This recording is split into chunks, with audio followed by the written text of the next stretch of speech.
আজি এটা অন্যতম ভিডিঅ'ৰ মাজলৈ মই অংকুৰে আপোনালোকক স্বাগতম জনাইছোঁ। আৰু আজি মই গৈ আছোঁ লখিমপুৰৰ পৰা পাছিঘাটলৈ, অৰ্থাৎ লখিমপুৰৰ পৰা ট্ৰেইনেৰে পাছিঘাটলৈ মই গৈ আছোঁ। আৰু লখিমপুৰৰ পৰা ট্ৰেইনেৰে পাছিঘাটলৈ আপুনি কেনেকৈ যাব পাৰিব সবিশেষ এই ভিডিঅ'টো আপোনালোকক দেখুৱাবলৈ চেষ্টা কৰিম, গতিকে ভিডিঅ'টো শেষলৈকে চাই থাকক। এতিয়া বাজিছে 3:49, মানে এতিয়া 3:49 হৈছে আৰু এইফালে ট্ৰেইন আহি পাই গ'লহি।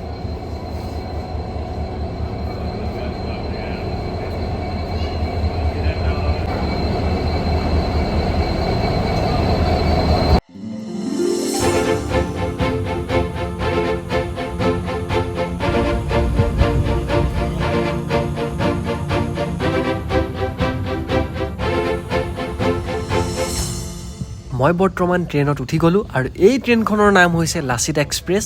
আৰু এই লাচিত এক্সপ্ৰেছ মুকং চেলেকৰ পৰা গুৱাহাটীৰ অভিমুখে যাত্ৰা কৰি থাকে। বন্ধুসকল, এইখিনিতে এটা কথা কৈ থওঁ যে এই ভিডিঅ'টো আজি বহুত দিনৰ আগতে মই প্ৰস্তুত কৰিছিলোঁ, কিন্তু বিশেষ সময়ৰ অভাৱৰ কাৰণে মই ভিডিঅ'টো এডিট কৰা হোৱা নাছিলে, সেইবাবে আপলোডো কৰা নাই। আজি সময় পাইছোঁ, ভিডিঅ' এডিটো কৰিছোঁ আৰু আজি আপলোড কৰিছোঁ। বন্ধুসকল, পাছিঘাটলৈ যদি আপুনি ট্ৰেইনেৰে যায় কিমান টকা খৰচ হ'ব আৰু আপোনাৰ হাতত বাজেট কিমান লাগিব সবিশেষ এই ভিডিঅ'টোত আপোনালোকক জনাবলৈ চেষ্টা কৰিম, গতিকে ভিডিঅ'টো শেষলৈকে চাই থাকক। আৰু যদিহে আমাৰ চেনেলটো এতিয়ালৈকে আপোনালোকে ছাবস্ক্ৰাইব কৰা নাই, আমাৰ চেনেলটো ছাবস্ক্ৰাইব কৰিব।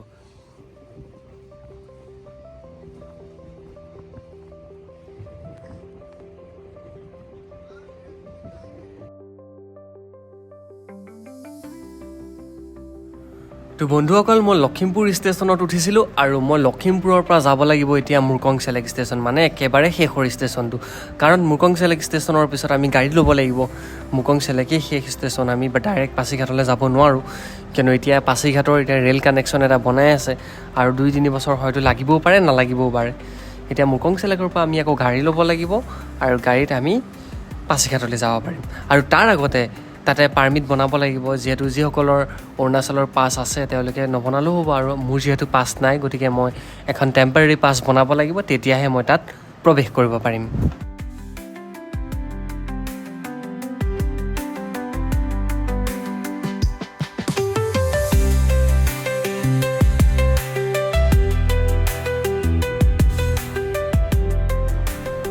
তো বন্ধুসকল, এতিয়া আমি পাই গৈছোঁহি লাইমেকুৰি ষ্টেচন। আৰু এই ষ্টেচনতে অকণমান সময় ৰাখিব, কিয়নো ট্ৰেইন ইয়াতে ক্ৰচিং হ'ব আৰু এখন ট্ৰেইন সিফালৰ পৰা আহি আছে।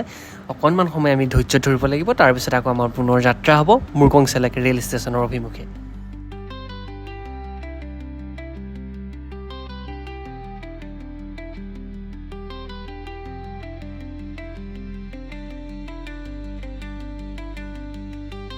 তো বন্ধুসকল, আমি আহি পাই গ'লোহি অসম অৰুণাচল সীমান্তৰ একেবাৰে ওচৰতে থকা মুকং চেলেক ৰেল ষ্টেচন।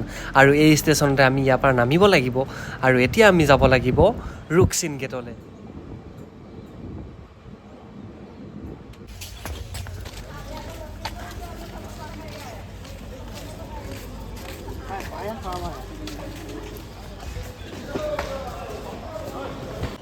এতিয়া পাই গ'লোহি মুকং চেলেক ৰেল ষ্টেচন আৰু ইয়াৰ পৰা মই যাব লাগিব ৰুকছিন গেটলৈ। ইয়াতে টমটম পাই যায়, 20-30 টকা লয় আৰু।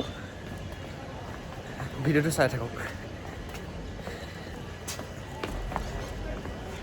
তো বন্ধুসকল, মই এতিয়া টমটমত উঠি ল'লোঁ আৰু টমটমত ইয়াৰ পৰা 1-1.5 কিলোমিটাৰ গৈ আমি ৰুকছিন গেট পাম। আৰু ৰুকছিন গেটতে পাছ বনাব লাগিব আৰু পাছ বনাই তেতিয়া আমি পাছিঘাট যাব লাগিব, মানে ৰুকছিন গেটৰ পৰা প্ৰায় 35 কিলোমিটাৰমান হৈ যাব। বন্ধুসকল, মই বৰ্তমান ৰুকছিন গেট পাই গ'লোহি। যিহেতু মোৰ হাতত পাছ নাই, গতিকে পাছ বনাব লাগিব। ইয়াতে আধা ঘণ্টাৰ পৰা 1 ঘণ্টা সময় এটা লাগিব। যদি আপুনি পাছিঘাট আহিম বুলি ভাবে, আপুনি আগতেই পাছখন বনাই ৰাখিব, নহ'লে কিন্তু আপোনাৰ 1-1.5 ঘণ্টা সময় এটা এনেই গুচি যাব। তো বন্ধুসকল, পাছ বনালোঁ আৰু এতিয়া আমি আগবাঢ়িছোঁ পাছিঘাটৰ দিশে।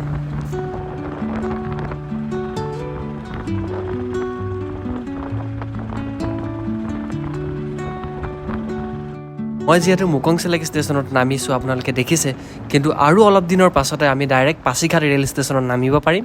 কাৰণ ৰেল যোগে পাছিঘাটলৈ যাবলৈ এতিয়া ৰেলপথ নিৰ্মাণ কৰি থকা হৈছে আৰু অলপ দিনৰ পিছতে এয়া সম্পূৰ্ণ হ'ব।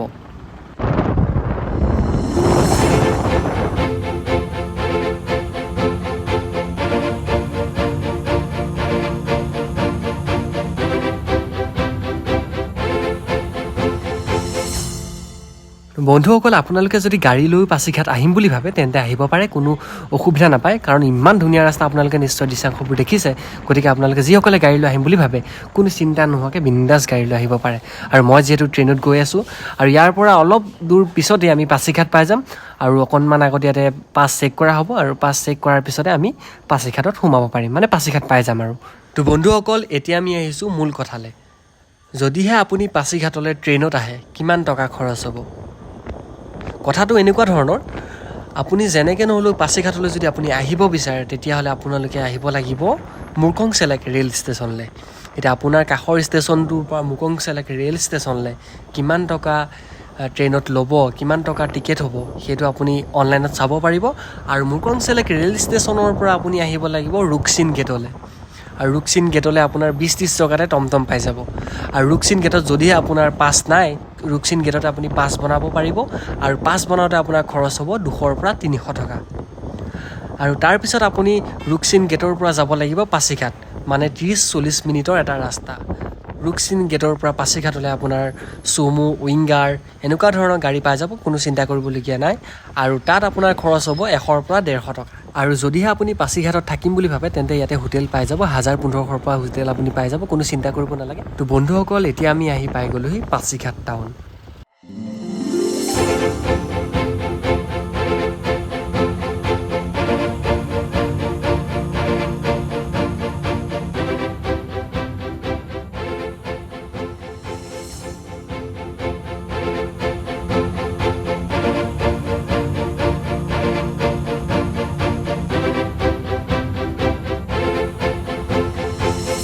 বন্ধুসকল মই বৰ্তমান আছোঁ পাছিঘাটত, মানে মই এতিয়া পাছিঘাট পাই গ'লোহি। আৰু আজিৰ ভিডিঅ'টো বৰ বিশেষ দীঘল কৰি নাথাকোঁ, কাৰণ মোৰ বেলেগ এটা কাম আছে। গতিকে আপোনালোকক আজিৰ ভিডিঅ'টো মই দেখাবলৈ চেষ্টা কৰিলোঁ যে পাছিঘাটলৈ আপুনি ট্ৰেইনেৰে কেনেকৈ আহিব পাৰিব তাৰ বিষয়ে অকণমান আপোনালোকক দেখুৱাবলৈ চেষ্টা কৰিলোঁ।